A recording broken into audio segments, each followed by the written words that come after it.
මේ පාර ස්ටුඩන්ට්ස් ආපු ඔයාලට කරන්න පුළුවන් හොඳම අරුබයිතු වටක් අරගෙන තමයි අද වීඩියෝ එක ගෙනාවේ. ඉතින් guys පිළිගන්නවා අද channel එකට. එහෙනම් වැඩි විස්තර නැතුව අද යන් වීඩියෝ එකට.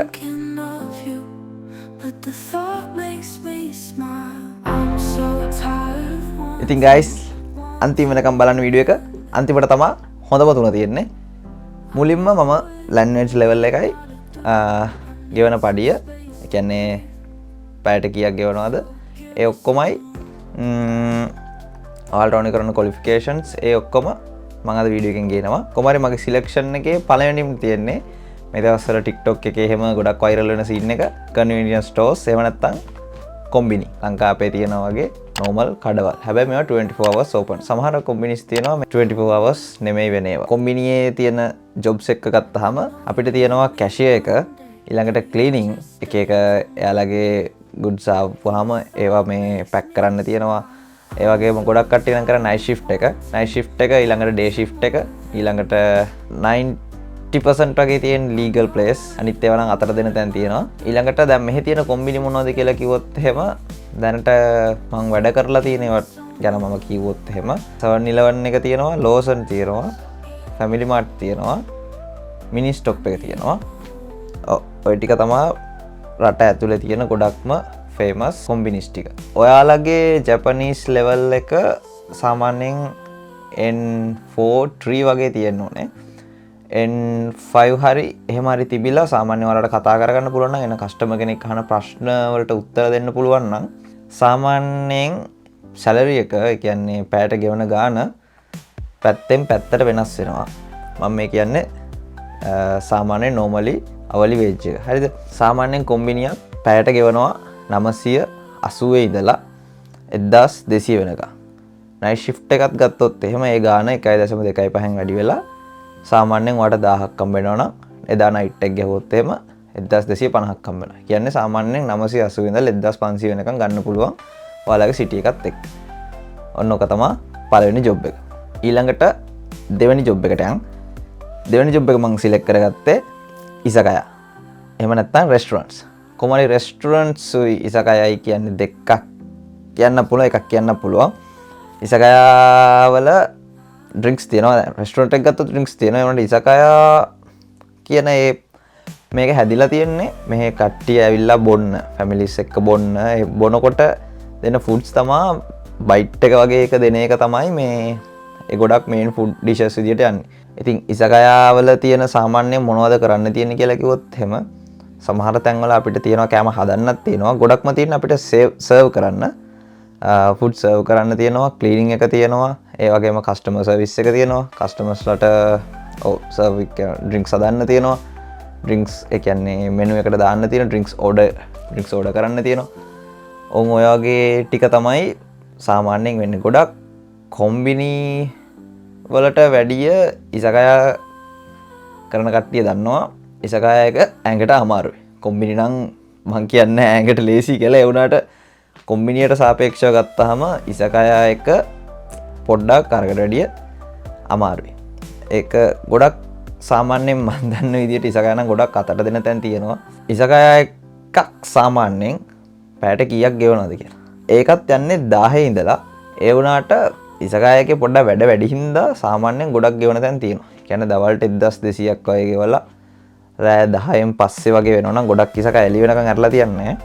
පාන්දර 1-2 වගේ වෙනකොට 1200 1500 වගේ වෙනවා, 1600 වගේ වෙනවා. ඔය වගේ ගණන් වලට යන පැතිත් තියෙනවා. ඒ යන එදා day to day busy එක අනුව salary එක වෙනස් වෙනවා. එහෙම වෙනස් වෙන තැනුත් තියෙනවා. ඉසකයා එකක් ගත්තාම ඔයාලට Japanese ඔයාලගේ normal කතා කරන level එකේ තියෙනවා නම් ඔයාලට වැඩ කරන්න ලේසි එතන. මොකද ඔයාලට customer කියන කියන දේ තේරෙනවා. order ගන්න පුළුවන්, order එක දාන්න පුළුවන්, ඔයාලට ඕනේ drinks හදන්න පුළුවන්. ඒකින්ද ඉසකයා එකක් ගන්න සාමාන්‍යයෙන් N4 උඩ වගේ Japanese level එකක් තිබ්බොත් එහෙම තියෙන එක මම recommend කරනවා. හරිද? ඒක තමයි ඉසකයා වල කතන්දරේ. ඊළඟට තුන්වෙනි එකට යන්න. තුන්වෙනි එකට මම ගන්නේ factory jobs and packing jobs. factory job එකක් ගත්තොත් එහෙම ගොඩක් යන්නේ bento factory, bento kaisha. ඒ කියන්නේ කෑම තියෙනවා, කෑම හදන companies. සමහර මේ මස් කපන තැන් තියෙනවා, මස් හදන තැන් තියෙනවා. ඒ කියන්නේ මස් පැක් කරන තැන් තියෙනවා. ඕවට ඔය එක ෆැක්ටරිස් තියෙනවා. ඒ ෆැක්ටරිස් වල සාමාන්‍යයෙන් ඔයාලගේ ජැපනීස් ලෙවල් එක ගොඩක් හොඳ නැති වුණත් සාමාන්‍යයෙන් N5 4 ගුරයි 4 වගේ තිබ්බත් ඔයාලව ගන්න. මොකද එයාලට ඕනේ වැඩ කරව ගන්න. වැඩිය කතා කරන්න දෙයක් නැහැ. ඇත්තටම එයාලා කරන කියන දේ දැන් මේක මේ විදිහට කපන්න කිව්වොත් එම ඔයාලා ඒ විදිහට කප ඉන්න තියෙන්නේ. සාමාන්‍යයෙන් ඒ වගේ වැඩ අමාරු හින්දා සාමාන්‍යයෙන් පැයට 1200 ඉඳලා 1400 500 වගේ අතර ගෙවනකම් ලිමිට් එකක් තියෙනවා. කම්පැනිස් වල නයිට් ෂිෆ්ට් තියෙනවා. ඉතින් නයිට් ෂිෆ්ට් වලට වැඩිව තවත් අර මං කිව්වා වගේ පඩිය වැඩි වෙනවා. ඕක තමයි මගේ කලෙක්ෂන් එකේ තුන්වෙනි එක. ඊළඟට හතරවෙනි එකට. හතරවෙනි එක ගත්තොත් එහෙම එකපාර මමත් කරලා තියෙනවා හොටෙල් ජොබ් එක.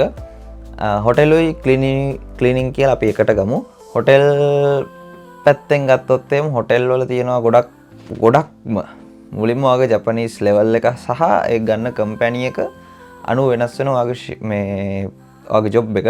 හොටෙල් එකක් ගත්තොත් මේකේ කිචන් එකට කියන්නේ පිගන් හොදන්න එහෙම කට්ටිය ඕනේ. ඉතින් අරයිබා කියලා කියන්නේ අරයිබා එකට කට්ටිය ඕනේ. ඉතින් අරයිබා එකට ක්ලීනින් එකට ඒ වගේම බෙඩ් මේකින් ඇඳවල් හදන්න තියෙනවා එක සෙක්ෂන් එකක්. ඊළඟට එකට ගත්තොත් එහෙම හොටෙල් එකේ ලොකු කස්ටමර්ස්ලා එහෙම ආවම ලොකු පාටිස් එකක් එහෙම තිබ්බාම ඒකේ ඔයා වේටර් විදියට හෝ බාර්ටෙන්ඩර් විදියට වගේ වැඩ ගන්න තියෙනවා. මම වැඩ කරේ වේටර් ඇන්ඩ් බාර්ටෙන්ඩර් ඒ සෙක්ෂන් එකේ. එතකොට අර ෆුල් කිට් එක ඇඳලා අපේ රවුල් කොණ්ඩ ඔක්කොම ගානට කපලා පිළිවෙලට වැක්ස් එහෙම කරලා ඒ ඔක්කොම කරලා තමයි මේ හොටෙල් එකේ ඒ පැත්තට දාන්න තියෙන්නේ. ඊළඟට ඕකේ ගත්තොත් එimhe ජපනීස් ලෙවල් එක පොඩ්ඩක් අර සෙක්ෂන් දෙකෙන් ගත්තොත් වෙනස් වෙනවා. අරයිබා එකට නම් සාමාන්‍යයෙන් ඒකත් ඒ වුණාට කට්ටිය උඩ වැඩ කරන කට්ටිය තෙන්චොලා සචෝලා කියන ඒවා තේරුම් ගන්න නම් අපිට ඒ normal ජපනීස් අපේ බේසික් ජපනීස් හැදිලා තියෙන්න ඕනේ. ඊළඟ එක අර හොටෙල් එක මැද ඔය ලොකු පාටිස් වලට එහෙම આવොත් එහෙම අපේ ජපනීස් ලෙවල් එක හොඳටම තියෙන්න ඕනේ. එක හොඳටම කියන්නේ සාමාන්‍යයෙන් N3 N4 ඔය මැද වගේ කතා කරන දේ තේරුම් ගන්න පුළුවන් නම් මම නිකන් කියන්නේ JLPT ලෙවල් එකෙන් කතා කරන දේ කියන දේ තේරුම් ගන්න පුළුවන් ලෙවල් එක තිබ්බොත් ඔයාලට නිකම්ම ওই ජොබ් එක හොයා ගන්න පුළුවන් ලේසි. ඕකට සාමාන්‍යයෙන් ඕවගේ නම් ගොඩක් ගෙවනවා වැඩි. මොකද මේ ගොඩක් සෙට් වෙන්නේ ලොකු හොටෙල්ස් වල. පොඩි හොටෙල් එක අරයිබා එක ගැහුවත් මේන් මේ හෝල් එක ගැහුවත් සාමාන්‍යයෙන් එන සැලරි එක පොඩ්ඩක් yen 100න් 200න් වගේ වෙනස් වෙන්නේ. මොකද ඒ වගේ වැඩත් ගොඩක් අමාරුයි. ඒකෙන් සාමාන්‍ය එකත් 1200ක් 1200ත් 1400ත් අතර වගේ ලයින් එකකට යනවා. ඒකත් සිටි එකෙන් සිටි එකට වෙනස් වෙනවා. ඔක තමයි මගේ 4th එක. ඊළඟට යන් 5th එකට. 5th එක ඇවිල්ලා ඩෙලිවරින් ජොබ්. ඒ කියන්නේ මෙහි තියෙනවා ඔයාලට පුළුවන් පත්තර බෙදන්න යන්න. එහෙම නැත්නම් මම තව තැනක වැඩ කරලා තියෙන ඔලික් කියලා එකක්. ඔලික් කියලා කම්පැනි එකක්. ඒකේ ඔයාලට තියෙන්නේ සමහර ක්ලබ්ස්, නයිට් ක්ලබ්ස්, බාර්ස් ඒ වගේ ඒ වගේ මේ ඔයාලට එනවා ඕඩර්ස්, ඩ්‍රින්ක්ස් ඕඩර්ස්. ඉතින් ඒ ඩ්‍රින්ක්ස් ඕඩර්ස් අරගෙන අපි ඒ මැද තියෙන ඔක්කොම කියන්නේ ඇල්කොහොල් සම්පූර්ණ ඇල්කොහොල් ඒ කියන්නේ විස්කි, බ්‍රැන්ඩි, වයින්, ෂැම්පේන් ඔය ඔක්කොම විකුණන තැන්. ඉතින් අර හොටෙල්ස් වලින් ඒ අර ක්ලබ්ස් වලින් ඕඩර් කරන්නේ ඒ කම්පැනි එකට. ඉතින් අපි ඒ ඕඩර් එක ආපු ගමන් ඒව අරගෙන යන්න ඕනේ. පුළුවන් තරම් ඉක්මනට. ඒ කියන්නේ එක්ක අපිට තියෙන අර 50cc බයික් එකක් වගේ. එහෙම නැත්නම් ෆුට් සයිකලේ. එහෙම නැත්නම් අර දයිෂයක් කියන මේට්‍රෝලි එකේ අරන් යන්න තියෙන්නේ. ඕක තමයි මයි කලෙක්ෂන් එකේ 5th එක. ඕකෙදී සාමාන්‍යයෙන් අපිට ගෙවන ගාණ වැඩි. මොකද අපේ ජපනීස් ලෙවල් එක හොඳට තියෙන්න ඕනේ. මොකද එයාලා දෙන ඕඩර්ස් අපි දැනගන්න ඕනේ. අනික ගොඩක් බර අරන් යන්න තියෙනවා. ඒකත් හොඳට ගෙවනවා. සාමාන්‍ය එකත් 1200ත් 1500ත් අතර යන ජොබ් එකක්. ජපනීස් ලෙවල් එක හොඳට තියෙනවා. ඊළඟ එක තමයි මූවිං ජොබ්ස් කියන්නේ. අපි ලංකාවේ කට්ටිය කතා කරන භාෂාවෙන් ගත්තොත් ගෙම්බ ගහනවා කියන්නේ. ගෙම්බ ජොබ්ස්. ඒ කියන්නේ ගෙම්බ එකක් කියන්නේ අපි වැඩ කරන ප්ලේස් එකක්. ඒ කියන්නේ සිද්ධියක් වෙච්ච ස්ථානයකට තමයි අපි ජපනීස් වලින් ගෙම්බ කියලා කියන්නේ. ඉතින් ඒ වගේ ගෙම්බ කයිජෝ වලට අපිට වැඩ කරන්න යන්න වෙනවා. අපිට ගොඩක් තැන් වලින් ගෙම්බ ජොබ්ස් වලට අතර දෙන්නේ. ඒක 80%ක්ම දෙන්න තැන් තියෙන අතට. මොකද එයාලට එදාට කට්ටිය අරගෙන එදා හවස පඩි දීලා යවනවා. එහෙම සිද්ධියක් තමයි ඔය ගෙම්බ කරන තැන තියෙන්නේ. කියන්නේ ගොඩක් තියෙන්නේ බිල්ඩින් කඩන ඒවා. කඩුව බිල්ඩින් වල බඩුව දින්න තියෙනවා. සාමාන්‍ය සමහර ඒවා තියෙනවා තනකොළ කපන්න වගේ ඒවා තියෙනවා. කානු සුද්ධ කරන කියන චප්පෝ කරන්න කැමති නැති චප්පොන්ට අමාරු වැඩ තමයි උතන ගොඩක් කරන්න තියෙන්නේ.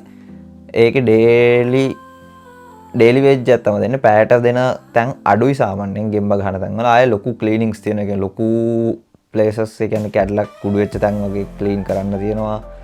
ආයේ පේන්ටිං වගේ ඔය වගේ එක එක දේවල් තියෙනවා.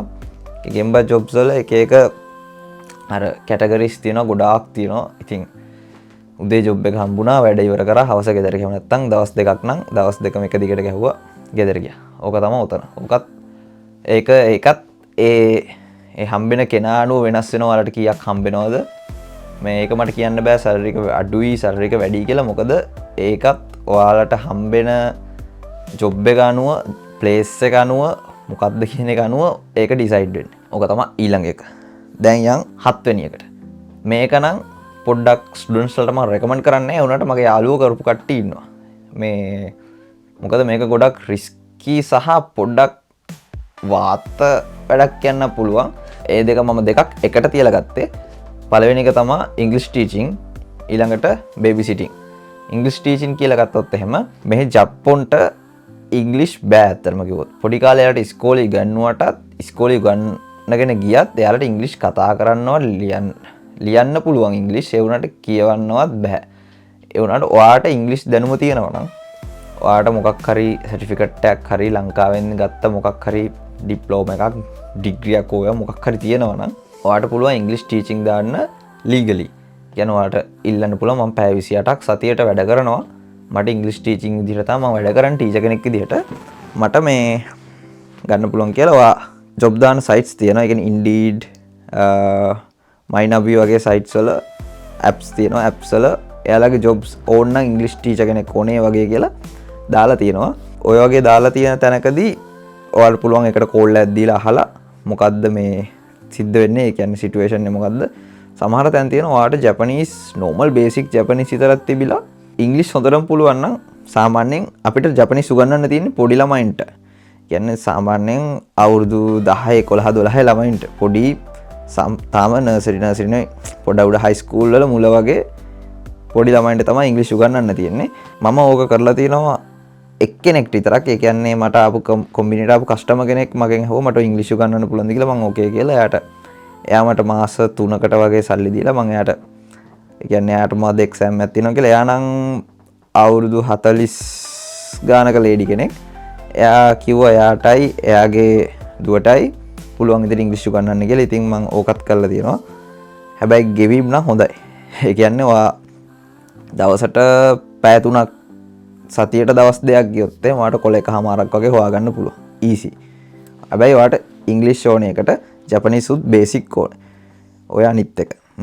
ඊළඟට ඕකට ගත්තොත් බේබි සිටින් එක සමහර අම්මලා තාත්තලා මේ රටේ බිසි. කොහොමත් යන්න තැනක් නැහැ. හැබැයි ඒක ගොඩක් රිස්කි. මම නම් ආපු අලුත් කට්ටියට මේක රෙකමන්ඩ් කරන්නේ නැහැ. ටිකක් කල් ගිහිල්ලා අවුරුද්දක් එකමාරක් දෙකක් ගියපු කෙනෙක් පොඩ්ඩක් මැචුවර්ඩ් කෙනෙක් ඉන්නවා නම් යන්න ගිහිල්ලා try කරලා බලන්න. ඒවත් ඔය apps වල තියෙනවා බේබි සිටින්ස් කට්ටිය. ඒ වගේම බේබි සිටින් එකම ගත්තොත් එහෙම වැඩිමල් කට්ටිය කියන්නේ අර elder caring places වගේ ගියොත් එහෙම ඔයාලට තියෙනවා jobs. මේ ඒ වගේත් හොඳට ගෙවනවා. ඒකත් ලීගල් විදිහට කරන්න පුළුවන්. සමහර තැන් තියෙනවා මාසෙට මේ මාස විතරක් මට කියලා දෙන්න, මේ මාස විතරක් මගේ ළමයා බලාගන්න කියලා. ඔයාලට මේ මාසෙට මම එහෙම උනොත් කොළ 10ක් දෙන්නම්. ඔයා මේක කරලා දෙන්න. ඔහොම කියන තැනුත් තියෙනවා. ඒකින්ද ඒක පොඩ්ඩක් හොයලා බලලා කොහොමද මේක මොන වගේද. අනික ජපනීස් කට්ටියත් එක්ක හින්දා පොඩ්ඩක් රිස්කි වැඩි. මොකද යාලා කිව්වොත් එහෙම අන්තිමට ගෙවන්න බෑ කිව්වොත් එහෙම ගොඩක් ප්‍රශ්න තියෙන හින්දා මම මේ වැඩි රෙකමන්ඩ් කරන්නේ නැහැ. ඒ වුණාට හොඳට ඔයා ට්‍රස්ට් කරන තැනකින් හම්බුනොත් එහෙම අනිවාර්යෙන් යන්න. මොකද මේක මේ එහෙම නීති විරෝධී වැඩක්වත් මේ නරක වැඩක්වත් නෙවෙයි. ඔයා ටීචින් කරන්නේ එයාලගේ ළමයින්ව බලාගන්න. ඒකින්ද ඒක ප්‍රශ්නයක් වෙන්නේ නැහැ. ඕකේ ඊළඟ එක. අනිත් එක අන්තිම එක 8 වෙනි එක. 8 වෙනි එක ඇවිල්ලා ඔන්ලයින් ජොබ්ස්. ඔන්ලයින් ජොබ්ස් ගත්තාම මේ ගොඩාක් සයිට්ස් වල තියෙනවා. ඒ කියන්නේ ඔයාලට මුලින්ම තියෙන්න ඕන ඔයාලට මොකක් හරි ස්කිල් එකක් තියෙන්න ඕන. ওই ස්කිල් එක ඉම්ප්‍රූව් වෙච්ච ස්කිල් එකක් තියෙන්න ඕන. ඒක තිබ්බොත් හිතන්නකෝ ඔයා හොඳ වීඩියෝනේ ඔයා හොඳ thumbnail edit කරනවා. YouTube එකේ thumbnail edit කරනවා. ඔයා එකේ pro කෙනෙක්. ඉතින් ඔයාට මේ තියෙනවා ගොඩාක් freelancer site. ඒකේ මේ වැඩි විස්තර දාන්න ඕන account එකක් හදපු ගමන් පුළුවන්. ඉතින් ඔයාලට පුළුවන් දාන්න මම හොඳටම හැම දෙයක් කරනවා කාටද ඕනේ. ඒ කියන්නේ එහෙම ඔයාව ගන්න ගොඩක් කට්ටිය ඉන්න මොකද ජපන් කට්ටිය හරි කැමති පිටරට කට්ටියගේ අයිඩියාස්. ජපන් කට්ටිය අර මැද හිර වෙලා දූපතක ඉන්නවා දූපතක ඉන්න කට්ටියක් නිසා ලංකාව වගේම තමයි. එයාලා කැමති පිටරට කට්ටියගේ අයිඩියාස් වලට. ඉතින් ඒවත් try කරලා බලන්න. එක්ක ඔයා හොඳ මොනවද මියුසික්ස් හදනවා නම් ඔයා හොඳට ෆොටෝ ගහන්න පුළුවන් නම් ෆොටෝ ගහන්න සෙල් කරන්න පුළුවන්. ඔය වගේ සාමාන්‍ය ඔයාට හොඳට මොනාරි අතින් හදන්න දේවල් පුළුවන් නම් ඒවා හදලා ඔයා ඔන්ලයින් සෙල් කරන්න. ඔන්ලයින් බිස්නස් එකක් ඔය කරන්න පුළුවන්. ඒකත් ලීගල්. ඒකින්ද බය වෙන්න දෙයක් නැහැ. ඔයාගේ වැඩක් නවා කරන්න. ඒකින්ද ප්‍රශ්නයක් වෙන්නේ නැහැ. හැබැයි ඒකෙත් අර 2 months වෙලා ඔයාගේ බෑන්ක් එකට සාමාන්‍යයෙන් කොළ 50 60 එකපාර එන්න ගත්තොත් එහෙම මං කියන්නේ එහෙම හැකියාවක් තියෙනවනේ එහෙම හොඳයි. එහෙම ගත්තොත් එහෙම එතන පොඩ්ඩක් රිස්ක් එකක් තියෙනවා. හරිද? අනිත් එක ඔයාලට පුළුවන් ඔන්ලයින් ට්‍රාන්ස්ලේටර් කෙනෙක් වෙන්න. ඔයා ඉංග්‍රීසි හොඳටම දන්නවා නම් ඔයා ජපනීසුත් හොඳටම දන්නවා. ඔයාට පුළුවන් භාෂා දෙක ට්‍රාන්ස්ලේටර් කෙනෙක් වෙලා මම ට්‍රාන්ස්ලේටර් කෙනෙක් මම මෙහෙමයි මගේ පැයකට මෙහෙමයි මට වැඩ කරන්න පුළුවන් සතියේ පැය 28යි මම පැය 28ක් ඔයාලට හෙල්ප් කරන්නම් කියලා. එතන ඔයාට උදව් කරන්න. ඔයාට එතන වැඩ කරන්න එහෙම පුළුවන්. ඒ වගේ තැන් ඕන තරම් මම අර කියපු සයිට්ස් වල තියෙනවා. ආයේ සමහර තැන් තියෙනවා වීඩියෝ එඩිටිං තැන් තියෙනවා, ෆොටෝ එඩිටිං තැන් තියෙනවා. ඔයාගේ මෙයාලට කරන්න බැරිමත් නෙවෙයි මෙයාලට කරන්න වෙලා නැති ගොඩක් තැන් වලින් ඔයාට මේ ඔයාගේ ජොබ්ස් හොයාගන්න පුළුවන් ඔන්ලයින් ජොබ්ස්. ඕක මොකද මමත් ඒක කරා සහ තාමත් කරමින් ඉන්නවා. මොකද ඉස්සරහට කරන්න බලාපොරොත්තු වෙනවා. මොකද හදිසියකට සල්ලි නැති වුණොත් එහෙම ඔයාගේ thumbnail 5ක් හැදුවා යෙන් 1000ක් ගත්තා ඔච්චරයි. කිසිම කිසිම ඔයාට ලොකු වෙහෙසක් නැති වෙන ඔයා ඒ දෙයින් ඔයා ප්‍රෝ කෙනෙක් නම් ඔයාට ඒ දෙයින් earn කරන්න පුළුවන්. මොකද එතන කිසිම ඉල්ලීගල් වැඩකුත් නෙවෙයි. ඔයා විනාඩි 15න් 20න් හරි පැය දෙකක් ගියා කියමු. පැය දෙකෙන් ඔයා thumbnail 5ක් හදලා විකුණනවා. එයා ගන්න ඔන්ලයින්. එයා ඩිලිවර් කර එක්ක කෑෂ් ඔයාට මොකක් හරි PayPay එකෙන් හරි මෙහි තියෙන අර සල්ලි එහෙම කරන මේ සල්ලි පේමන්ට් කරන නිකන් අපේ ක්‍රෙඩිට් කාඩ් එකක් වගේ charge කරලා pay කරන PayPay app එකට හරි එහෙම නැත්නම් බැංක් එකට හරි transfer කරයි. පොඩි පොඩි ගණන් හින්දා අනික ජපන් කෙනෙක් ආපු හින්දා මේව හදිසියවත් වගේ වීසා අලුත් කරද්දි මේ කොහෙන්ද ආවොත් කියලා කිව්වොත් ඔයාට කියන්න පුළුවන් මෙහෙමයි මම පොඩි මෙහෙම දෙයක් කරලා තියෙනවා මේ මෙයාගෙන් තමයි මට සල්ලි ආවේ කියලා ඔයාට ඒක කියන්න පුළුවන්. මොකද ඔයාට ඔයාගේ ගෙදර ඉඳන් කරපු ජොබ් එකක් ඒක ලොකු ප්‍රශ්නයක් වෙන්නේ නෑ ඔයාට. ඕකේ ගයිස් එහෙනම් මට අන්තිමට කියන්න දෙයට කලින් අනිවාර්යෙන් channel එක subscribe කරලා නැත්නම් channel එක subscribe කරලා යාළුවන්ට පෙන්න ඔක්කොටම පෙන්න share කරලා like එකක් දාලා comment එකක් දාන්න. මේ වගේ අලුත් විස්තර ඔයාලටත් ගේන්න කවිකුන් channel එකට. අන්තිමට කියන්න තියෙන්නේ මේ මං කියපු ඔක්කොම jobs legal ඒ වගේම illegal කියන්නේ අතර දෙන දනුත් තියෙනවා. ඒවා බලාගෙන හදිසි වෙන්නේ නැතුව පරිස්සමෙන් කරන්න. මොකද මේ මමත් කරපු කෙනෙක් මම කරන්න එපා කියන්නේ නැහැ. මොකද එක ජොබ් එකක් ගහලා කරන්න බෑ කියලා හැමෝම දන්නවා. කරන කට්ටිය ගම්බත්තේ පරිස්සමෙන් කරන්න වීසා එකට මුකුත් කරගන්නේ නැතුව බලාගෙන. පැය 28ක් ගහන තැනක පැය 28 ගහන්න. එතන පැය 30ක් 40ක් ගහලා ඔයා නිකන් ඉල්ලන් කන්න යන්න එපා. ඔයා ඔයාගේ ලයිෆ් එකයි part time ඔය කරන දේවල් ඔක්කොම බැලන්ස් කරගෙන ගේමක් ගහන්න බලන්න මේ රටේ. මොකද අපි ඔක්කොම මේ රටේ ගොඩ යන්න කොහොම හරි ඉගෙන ගන්නවා කිව්වට ඉගෙනත් ගන්නවා වැඩත් කරනවා. වැඩ කරලා අපි ගේමක් ගහලා මේ රටේ සල්ලිකාර වෙන්න ආවේ. ඒකින්ද ආවේ හැමෝම අපි ගේමක් ගහන්න. ඉතින් මම ඔය කියලා දුන්න දේවල් ඔය ජොබ් එකක් නැත්තම් ගේමක් ගහලා කාට හරි කියලා හොයාගන්න බලලා කොහොම හරි වැඩේ ගොඩ දාගන්න. එහෙනම් guys ආයෙත් මතක් කරනවා like කරන්න, share කරන්න, subscribe කරන්න, bell icon එක click කරලා තියාගන්න. ඊළඟ වීඩියෝ ඔයාලගේ ළඟටම ගෙන්න ගන්න. එහෙනම් guys ජය වේවා ආදරෙයි පරිස්සමෙන් ඉන්න. අදට වීඩියෝ එක මෙතනින් ඉවරයි. අලුත් වීඩියෝ එකකින් ආයෙ සෙට් වෙනකම් මම ගිහින් එන්න. bye bye.